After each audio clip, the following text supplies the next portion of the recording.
เลยพี่น้องทีหน้าเขาเนาะตอนนี้ก็กำลังปรับถนนหนทางที่เขาตัดเครื่องกลางด้วยเนาะตัดเดี่ยวสายมานี่ก็กำลังปรับให้พี่น้องทางนี้ก็เฮ็ดเป็นไฮหน้าพี่น้องเลย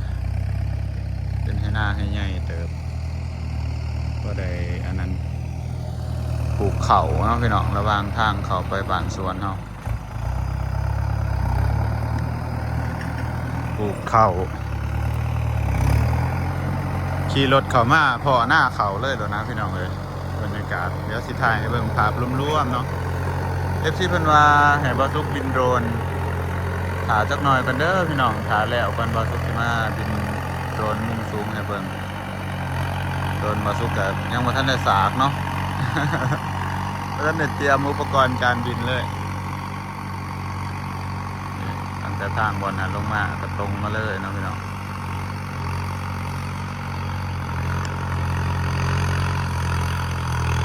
ตรงนี้เป็นเขตดินบ่าวน้อยจะเป็นไฮหน้าหนึ่งไฮโอ้วันเด็กพอดีพี่สายเข้ามาส่งท่อพอดีพี่น้องเลยไอ้บอซุกมาส่งท่ออันนี้เขาซื้อท่อมาใส่เพื่อว่าอัน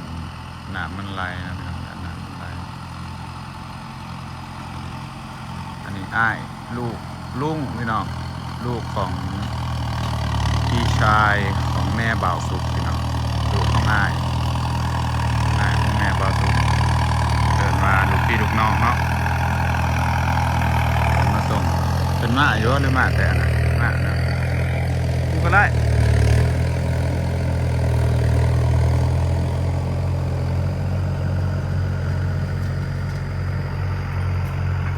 สั่งทอมาอีก6 ton เพราะว่าให้นี่พี่น้องมันสิเป็นบ่อนน้ำเนาะบ่อนน้ำครั้งบ่อนน้ำฟังนั่นแหละการว่าเวลาฝนตกแห้งเลยน้ำมันหล่นตรงนี้เนาะพี่น้องน้ำมันหล่นแล้วมันสิไปไหลลงหันลงนี้เขาก็เลยว่าสิเอามาฟังท่อใส่แก้วนี่แบบว่าให้น้ำมันหอดท่อแล้วมันไหลลงเองที่ทำให้มันหล่นหลายเนาะบรรยากาศดีจังเลยพี่น้องโอ้มุมนี้สวยมากโอ้โหสวยมากเลยทุกคนโอ้ปาติโตบ้านสวนที่เราใฝ่ฝันนะเนี่ยโอ้งามบ่พี่น้องงามบ่สีมือที่เพิ่นเฮ็ดงามคักพี่น้องพอใส่บริการได้เป็นหับตัวเมืองสนาสมบูรณ์เลยพี่น้องเลยหมู่บ่าวสุขันเปิดได้อย่าเขตเนาะเธอมีคนสนาสมบูรณ์เบิ่ง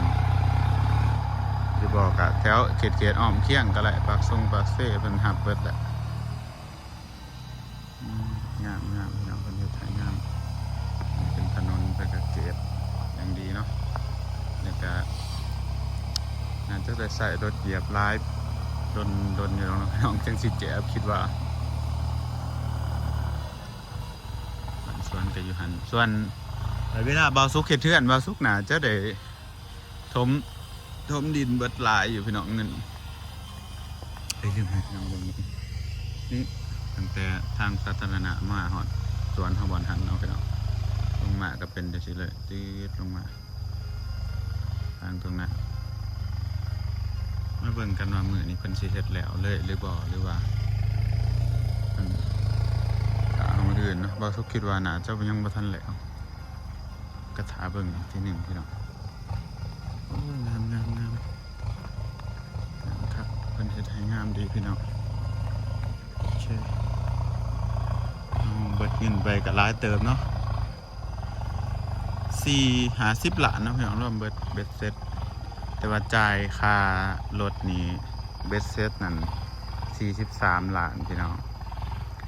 แล้วก็ปลาสุกสื่อท่อนี่สื่อนั้นแน่ชื่อนี้แน่กับ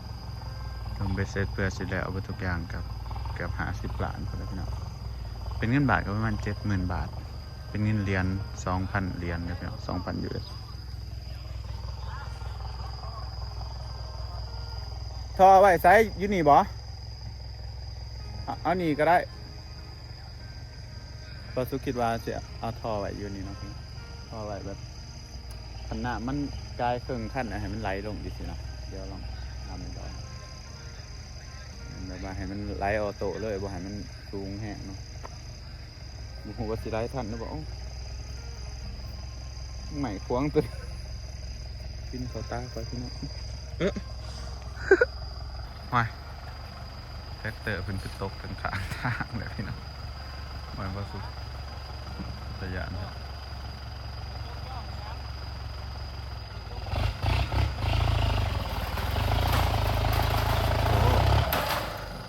เสียวแท้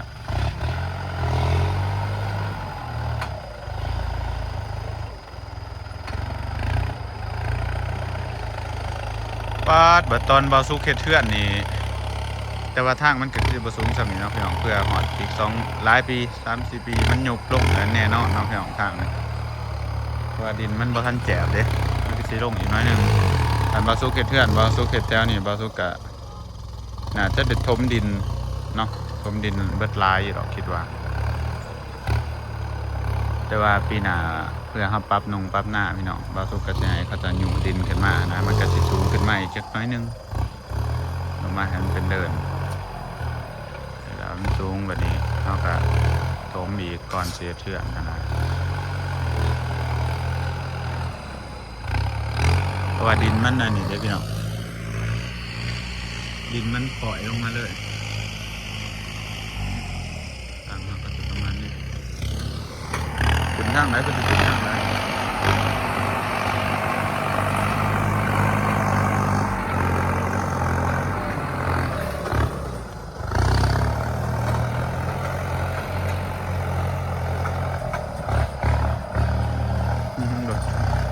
ตกคลองสูงเลยนะ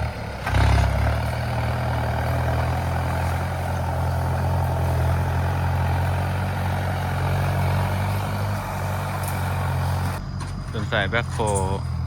จกตัวนี้เนาะให้น้องขึ้นไปเห็ดดินตรงคันหน้านี่จะเป็นคันหน้าใหญ่เลยตอนบาซุกปั๊บอยู่หน้าบ้านกับคันหน้าใหญ่ประมาณนี้เลยพี่น้องบัดหลายปีมา2-3 ปีมามันก็ยุบลงมันแจบลงอยู่สินะมันก็ต่ำลงเองตอนนี้อาจจะเบิ่งคือยังสูงเลยพี่น้องพอดีเลยนะบาซุกสำหรับบาซุกเนี่ยพอดีแน่เผื่อมันยุบเผื่อมันยังพอดีได้แบบแน่นได้นะฮะ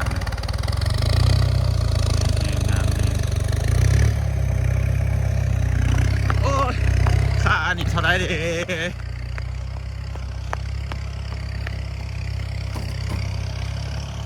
สั่งทอมาอีก6 อันโอ้เบ็ดเสร็จเท่าไรนี่เบ็ดเสร็จ350,000 700,000แล้วมา300,000โอเคเดี๋ยวโอนให้โอเคขอบใจใส่นี่บ่จะใส่นะโอ้คือใส่ได้ใส่เป็นจุดเป็นบางไปบ่จักเด้ใส่อะไร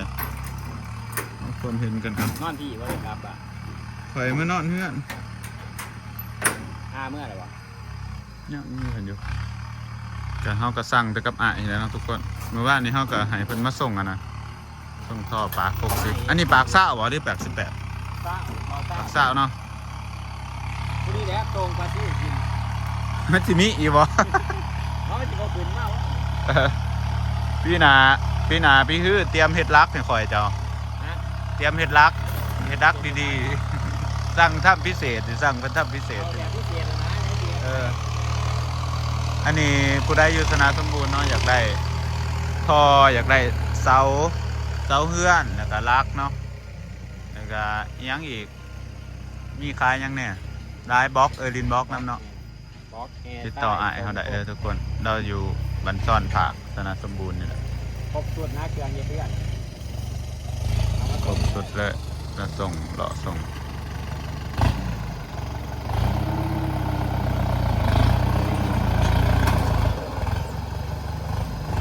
บอนนี้มันไหลอยากแคบจักหน่อยเนาะก็อวยรถเนี่ยฮะอีก8 ล้าน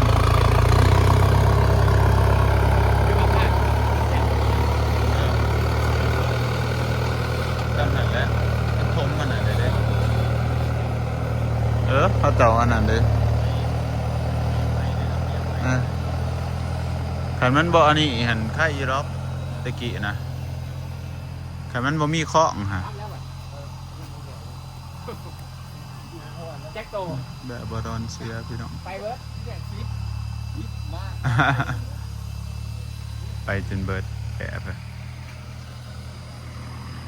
ทำกันครับมืดลงแล้ว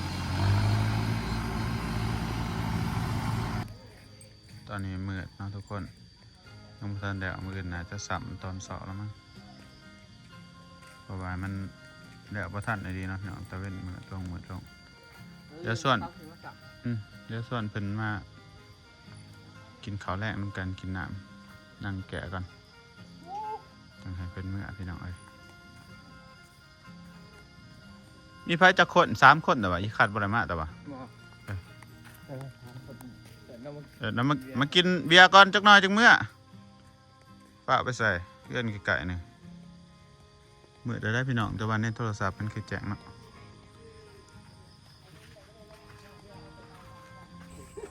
โอ้คำมืดตื่นตามีเซฟเนาะมือนี่เนาะมีเซฟเนาะ สบายดีเด้อ เซฟขึ้นหนา บ่สุก เข้าขี้เฟือได้แท้ โยนนั่นติสุกหมอนั่นแหละมันจังอันนี้หมอค้างมันน้อยหลายหมอนะฮะมาหั่น มือนี้ค่ำซีเพิ่นออกมาอะไรพี่น้องเพิ่นมาอยู่พี่เลยเนาะใส่ว่าอันนั้นตอนหนาฝนคือจังว่าสิปลูกพักอีหยังแหละปลูกบักม่ว โอ้ ง ย บัก แตกสากันเบิดก็ไปทางใหม่เลย เป็นเบาก็ยังดีแล้วตอนจะข้าวใส่เบ็ดกบย่ามแดงเป็นว่าเป็นสิมา ตอนอยู่นำกันมันคือเบิดอีหยังก็ได้ มื้อนี้เป็น บ่ปีนี้แล้วนี่มันได้มีไฟมีหยังไงเด้ตกแดงยังไงนี่ พัดหมูสู่กันกินหลายๆคนเนาะทุกคนอันเพื่อรถกินน้ำกัน ตัวนั้นมันหลักสาก กินข้าวก่อนจังให้เพิ่นเมื่อกเนาะพี่น้อง ตาเบิ่งเด้อ กินข้าวน้ำกันก่อนแล้วก็แกะ ขอไผ่ ก่อน ไอดอ เนาะ นยังอยู่ไปต่อเอาหรือได้เด้อ เพื่อ ไป กับ โดน ไผ่ ของแวะ ไผ่ มาได้ แขก โดนของแวะโอ้กูย้ายไปของแวะโอ้ แบะบาดอนเสียวเหรอ เออ พี่น้องแบะบาดอนเพิ่นอันนั้น ให้บ่ได้เว้าตี้แบะแล้วก็เจ้าสิเว้ายังในคลิป เอา เจ้า กระเป๋าต่อให้มันเป็นกระแสเด้เห็นเป็นดังให้บอกออกข่าวร้าย2เฮงดังนะ ก่อน เป็น มือ เนาะ นั่นเห็นเขาคลิปไปหาแบะนี่ วันโครงการแบะนี่บ่ยะ มาเลย7มือวาดมือซื่นนี่ก็ตายมือเดียวว่าเสีย คายงอกออกเบิดเลี้ยงแบะไรกู ขันแบะก็ตรงมีอันนั้นผู้ได้นอนหัวเนาะ มาบ่ฮอด หัวตะข่ายเนาะ ตายตัวหนึง ตาย เสียเบิดบาด ไปเบิดอ่ะ มือนี้อากอยมาอยู่เทียงหน้ามือนี้ได้จะคีบเฮ้ย 6 อีดีบ่ 6มื้อกูสิเอาลงอีกกู พอแล้ว เสื้อจอกแต่หัวกู อีกพวกมือเอาลูกอีก ช่วงนี้มีแต่คนขยันถ่ายคลิปเนาะนี่แต่หมออันนะบ่ถ่ายคือบ่ถ่ายแน่ มื้อนี้เบิ่นเดี๋ยวตาย ถ่ายหน้าไอ้เพิ่งฮะบ่มันโมโหว่าสิสอดเขาตอนไหนอ่ะเด้เขามีแต่คนถ่ายก็แก่ก็แก่ น่าก็บ่ฮู้ว่าสิสอดเขาตอนไหน มันโมโหว่าสิจับกล่องมาตอนไหน พวกกูใช้กูไปถ่ายคลิปก่อนเห็นบักสุกขายแบะกูเสีย เป็นทุกคนก็สิประมาณนี้เนาะนี่ก็ยังบ่ทันแล้วเด้อทุกคนสำหรับงานทางเฮามีอื่นเพิ่นสิมาสามให้มันมืดก่อนนี่กินต้มไข่